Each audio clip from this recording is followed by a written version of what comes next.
This is 5 Minute Friday on FlashAttention.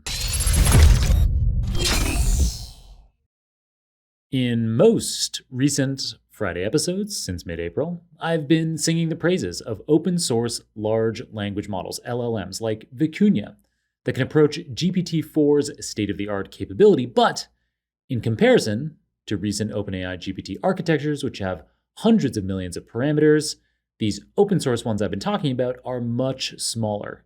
The model families I covered typically range from about 1 billion model parameters up to 13 billion model parameters. This relatively small size, particularly when paired with the parameter-efficient fine-tuning I covered in episode number 674, means that these powerful LLMs can often be fine-tuned to the natural language tasks of your choice on a single GPU, and they're relatively fast and inexpensive to run in production. A big downside of these open source LLMs that I hadn't mentioned yet is that relative to GPT-4, the size of their context window is pretty small. So context windows are the number of tokens a language model can handle. For the uninitiated, you can think of tokens as words, although in reality, they are typically actually subwords. You can hear all about this in episode number 626. There is a special GPT-4 version that is in a limited beta that has a context window of 32,000 tokens, which corresponds to about 25,000 words or about 50 pages of single-spaced text. That means you could provide a ton of natural language context to GPT-4. Even the standard GPT-4, which you can access immediately for just $20 a month via a ChatGPT Plus subscription, it has a context window of 8,000 tokens, corresponding to about 12 pages of text. That's quite a lot. In contrast, in order to get decent real-time performance from an open source LLM like Vicuña, you might need to limit your model to a range of about 500 or 1,000 tokens. That's just a page or two of text, which is going to be a prohibitively small amount of context for a lot of everyday natural language tasks. To understand the reason for this strict limitation, let's quickly digress by explaining that LLMs consist of deep learning architectures called transformers. These transformers have something called a self-attention module that allows the transformer to pay attention to the most important semantic context within a stretch of natural language. The computational and memory complexity of this self-attention is quadratic. So it's quadratic to the length of the language sequence input into the model. So if we want to add 10 more words of context, 10 squared is equal to 100. So adding just 10 words of context increases the amount of computational power and amount of memory we're going to need in our LLM by 100.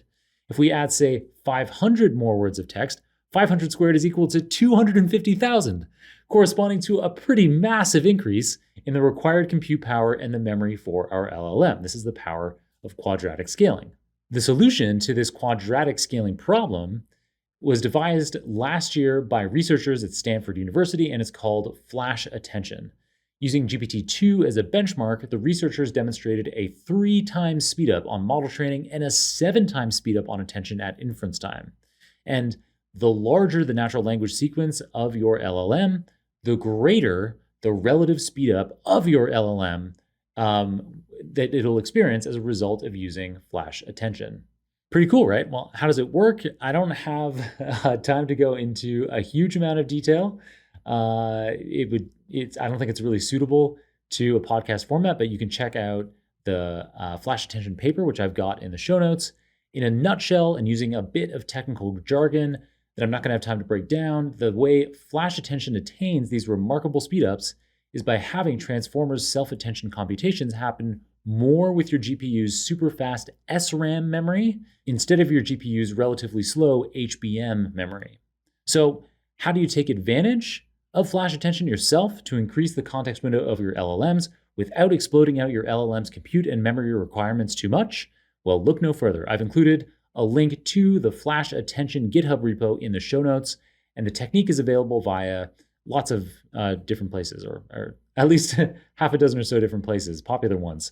So it's available via PyTorch's Transformer module, via Hugging Face's Transformers library, and via Microsoft's DeepSpeed inference engine. I've also provided a link in the show notes to the full list of current FlashAttention integrations. All right, that's it for today. FlashAttention is super useful for broadening the context window of your LLMs, making it useful for a much broader range of natural language tasks, and it's readily available to you via a range of popular sources. I hope you build something super cool with it. Thanks to Sean Kosla, a data scientist on my team at nebula.io, for inspiring today's episode with a FlashAttention focused installment of his weekly Let's Talk Text newsletter. His newsletter is free and available via Substack, so check it out if you're looking for bite-sized chunks of technical natural language processing content each week. And as for us, well, until next time, keep on rocking it out there, my friend, and I'm looking forward to enjoying another round of the Super Data Science Podcast with you very soon.